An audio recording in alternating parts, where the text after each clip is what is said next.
مرحبا أعزائي المشاهدين من المحيط إلى الخليج في برنامجكم عرب شو. هذه الحلقة سوف نخصصها لكيفية قطع المغرب الطريقة على فرنسا التي تستغل دول الساحل، بالإضافة إلى سعي المملكة لتأسيس تعاون جديد في قارة إفريقيا بأسرها أمام انحدار النفوذ الفرنسي، خاصة في منطقة الساحل والصحراء إثر موجة الانقلابات العسكرية الأخيرة التي شهدتها المنطقة، وأفرزت نخبا سياسية وعسكرية جديدة رافضة للسياسة الاستغلالية الفرنسية في هذه المنطقة. ويبدو أن المغرب بات يشكل اليوم بالنسبة لهذه الدول نموذجا إقليميا موثوقا ودوليا ستؤسس لمفهوم جديد من العلاقات مع دول المنطقة، تقوم أساساً على تشبيك المصالح الاقتصادية بين دول هذا المجال الجغرافي وتعزيز التعاون فيما بينها بما يخدم المصالح المشتركة، ويخدم أيضاً هدف بناء إفريقيا جديدة فاعلة على الساحة الدولية، خاصة وأن المغرب متمكن جيوسياسيا من المنطقة الإفريقية عامة وغرب إفريقيا خاصة، وذلك بفضل نظرته البراغماتية بالإضافة إلى وجود جذور تاريخية يحن لها الأفارقة لأنها اعتمدت لقرون على معادلة رابح-رابح، وهو ما تسعى الرباط لإعادة إحيائه من جديد عبر مشروع متكامل حديث يتوائم مع متغيرات المنطقة والعالم. وبناء على ما سبق ذكره يمكن الآن أن نتساءل عن ملامح التمكن الجيوسياسي المغربي في المنطقة وأهم نقاط نظرته البراغماتية للنهوض بالمنطقة ككل، وما هي المحددات التاريخية التي تشجع المغرب على العودة بقوة إلى عمقه الإفريقي، وكيف تمكن المغرب من صياغة مشروع متكامل منافس لفرنسا في إفريقيا، بل وأصبح الآن متقدما في عدة دول إفريقية أكثر من فرنسا نفسها. كل هذا وأكثر سوف أشرحه لكم بعد هذا الانترو. أنا حمد القروي، برنامجكم عرب شو.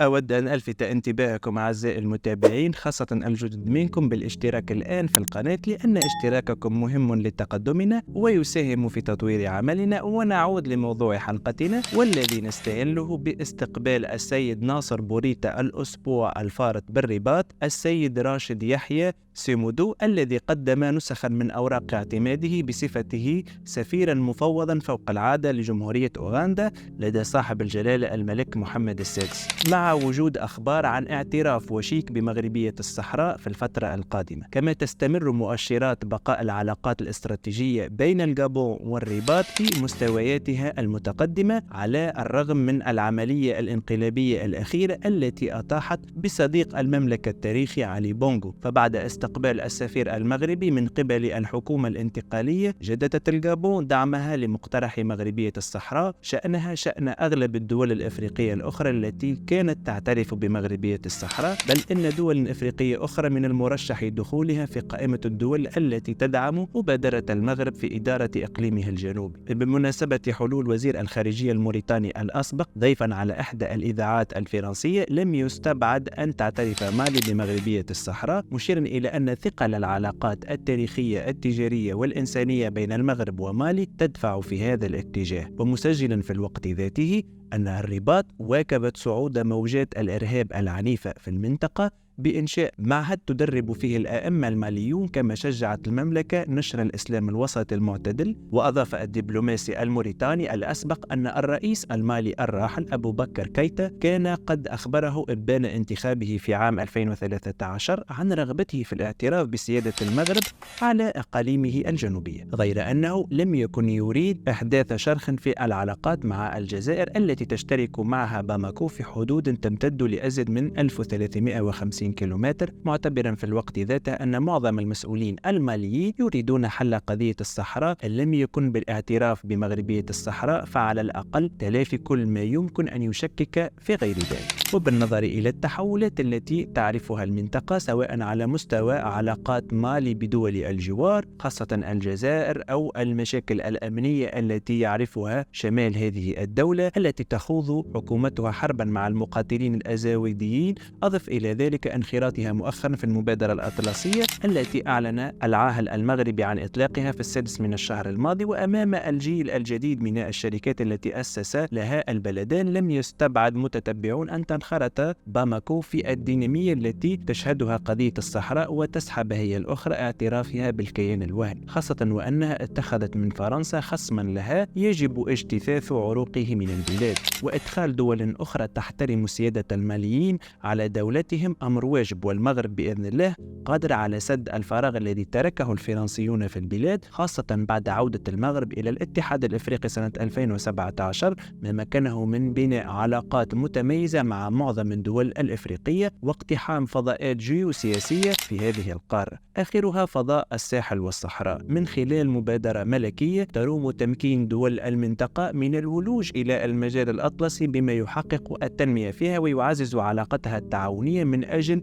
مواجهة التحديات المختلفة التي تشهدها المنطقة، ليقطع بذلك حسب متتبعين مع السياسات الاستغلالية لمقدرات هذه الدول من طرف بعض القوى الدولية على رأسها فرنسا، ويؤسس لمرحلة جديدة في تاريخ هذه المنطقة التي لطالما اعتبرتها باريس مخزونا لثرواتها الطبيعية. كما أن المغرب يسعى في منطقة الساحل والصحراء إلى ما يمكن أن نسميه التمكن الجيوسياسي من خلال القوى الاقتصادية ووضع خريطة طويلة الأمد لتثمين العلاقات الثنائية بين بلدان المنطقة التي كانت تحت اللواء الفرنسي قبل أن تأتي سلسلة الانقلابات الأخيرة لتفرز واقعا جيوسياسيا جديدا. ورغم التحولات السياسية التي شهدتها دول الساحل والصحراء وتغير أنظمتها الحاكمة، إلا أن المغرب ظل محافظا على علاقات طبيعية معها. كما أن المملكة حملت لهذه الدول تصورا في بناء علاقات التعاون يقطع مع التصور الفرنسي القائم على الاستغلال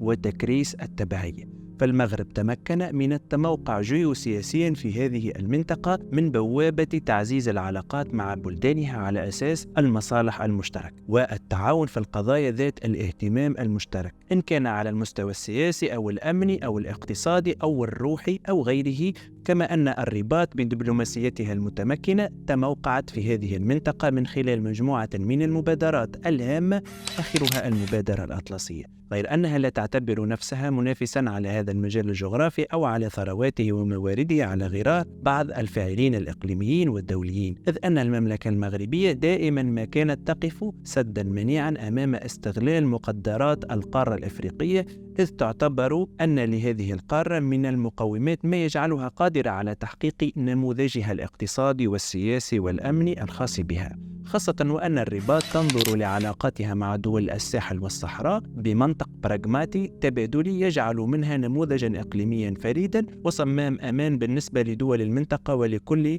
القارة، من أجل جعل قارة إفريقيا تنافسية لا مسرحا للتنافس الدولي. فعلاقة المغرب مع دول الساحل والصحراء تحكمها محددات تاريخية ودبلوماسية تقوم على اعتبارات عدة، أهمها الشراكات الاستراتيجية التي ربطته بها، وتروم تحقيق التعاون والتنسيق والتشاور في جميع القضايا الثنائية، وكذلك تلك التي تخدم أفريقيا بما فيها الروابط الثقافية وكذلك الروحية والدينية. إن ربط الدبلوماسية المغربية برغبتها في تعويض الفراغ الذي تركته فرنسا في هذه الجغرافيا السياسية جنوب الصحراء سيكون إجحافا في حق المملكة وفي حق مشروعها الذي اشتغل عليه منذ بداية التفكير في الرجوع إلى أفريقيا والاتحاد الإفريقي، أي أن للمغرب مشروع مسبق. فالرباط وضعت في حقيبتها الدبلوماسية مشروعا متكاملا لإفريقيا يقوم على أساس التعاون جنوب، ويعتبر أن التنمية الحقيقية تقوم على استغلال القارة الإفريقية وإمكانياتها من أجل النهوض وتحقيق النموذج القاري الذي يريده الأفارقة. وبالتالي المغرب برفع مؤشرات تطوير علاقته مع دول الساحل والبحث عن سبيل التنمية التي يرتضيها لدول صديقة لم يكن يفكر في تعويض باريس في المنطقة، وإنما اتخذ هذه الخطوة إيمانا منه بأن تحقيق الأمن والاستقرار السياسي لهذه المنطقة وللمجتمعات لا يمكن أن يكون دون تنمية اقتصادية حقيقية في إطار تشاركي وتعاوني. فأنبوب الغاز النيجيري المغربي والمبادرة الملكية الأطلسية والحلف الأطلسي الإفريقي كلها مبادرات مغربية موجهة لإفريقيا من أجل تحقيق التنمية والاستقرار ومحاصرة تجار القضايا الخاسرة وشبكة الإتجار بالبشر، وهو مشروع لم يرتبط بردة فعل على غياب فرنسا عن دول الساحل والصحراء، وإنما هو مشروع متكامل اشتغل عليه المغرب لأزيد من عقدين من الزمن. وبتحليل الأحداث الأخيرة يمكن القول إن وضع الدبلوماسية المغربية على خط متوازن معاكس لما كانت عليه الرؤية الفرنسية في المنطقة ساعد في استمرارية المغرب والحفاظ على مصالحه في المنطقة عموما،